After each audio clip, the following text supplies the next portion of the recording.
নমস্কার বন্ধুরা, Anjana all in one কিচেনে আপনাদের সবাইকে স্বাগত জানাই। তো আজকে আমি আবারও একটি রেসিপি নিয়ে চলে এসেছি, যেটি হলো নান পুরি। তো তার জন্য আমি এখানে 400 গ্রাম ময়দা নিয়ে নিয়েছি। এখানে নিয়ে নিয়েছি 1 চামচ পরিমাণে লবণ, হাফ চামচ বেকিং পাউডার, হাফ চামচ বেকিং সোডা, 1 চামচ চিনি, 250 গ্রামের মতো দই নিয়ে নিয়েছি।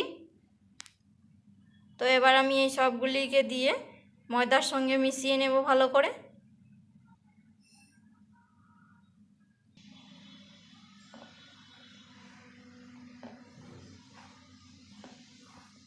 তো দেখতেই পাচ্ছেন বন্ধুরা, আমি কিছুক্ষণ মিশিয়ে নিয়েছি এরকমভাবে।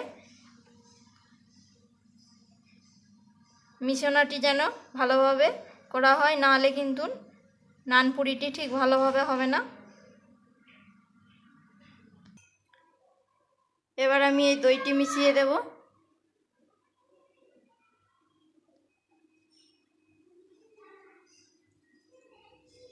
তো বন্ধুরা, কিছুক্ষণ মাখিয়ে নেওয়ার পরে এরকম হয়েছে।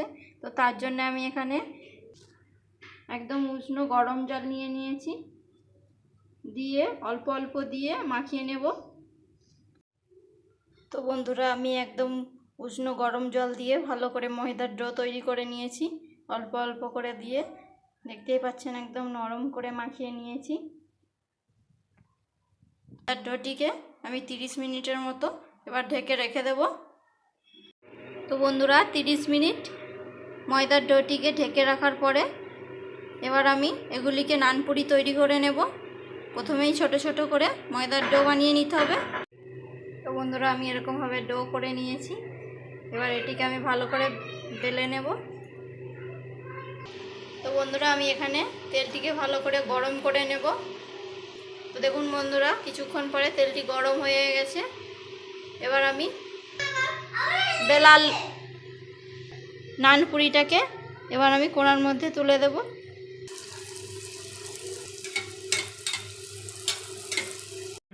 দেখুন বন্ধুরা, একটা পিঠ হয়ে গেছে। এবার আমি এই পিঠে উল্টে দেব। দেখতেই পাচ্ছেন কিরকম নান পুরিগুলো ফুলে উঠেছে। এবার আমি তুলে নিচ্ছি। তো বন্ধুরা, এরকমভাবে আমি সবগুলোকে ভেজে নেব। তো বন্ধুরা, খুবই অল্প সময়ের মধ্যে আমি আপনাদের কাছে নান পুরি তৈরি করিয়ে দেখিয়ে দিলাম। তো আপনারা চাইলেও বাড়িতে বানাতে পারবেন। ভিডিওটি ভালো লাগলে লাইক, শেয়ার, কমেন্ট করতে ভুলবেন না। চ্যানেলটিকে সাবস্ক্রাইব করবেন অবশ্যই। দেখা হচ্ছে পরের একটি ভিডিও নিয়ে। অবশ্যই ফলো করবেন বন্ধুরা।